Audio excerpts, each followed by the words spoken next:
substances solidify when they come into contact with the water that cool their temperature. So our threat downstream was minimized. In light of that, we still took all the efforts to notify all of our public users downstream, irrigation systems, public water supplies for Columbus, Laurel, Billings, Lockwood, to put them on notice that there, we did have an event and there could potentially be something there.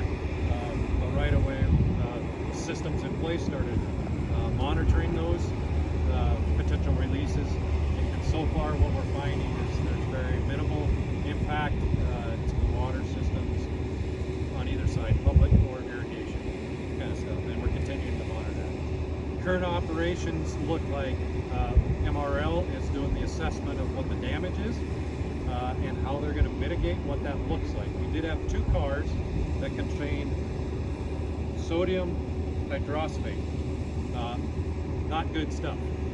Luckily, those 2 cars, although derailed, were not, or they weren't breached, so there was no release.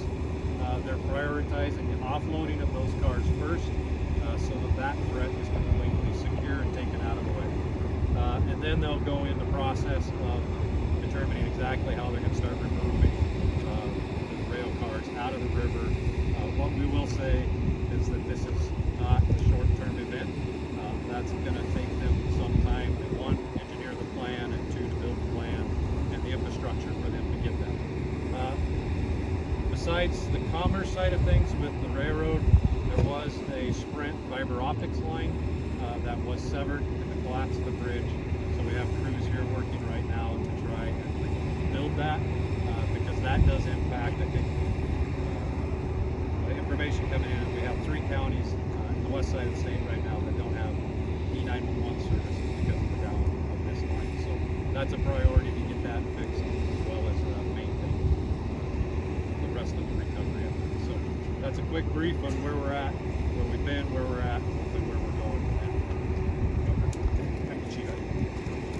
So just in closing, I want to recognize and thank all of the courageous first responders who got out here right away to get their arms around this, the local county partners for their support, dedicated state employees that are working hard to make sure we have a coordinated response to protect public safety and protect this incredible treasure we have in the Yellowstone River.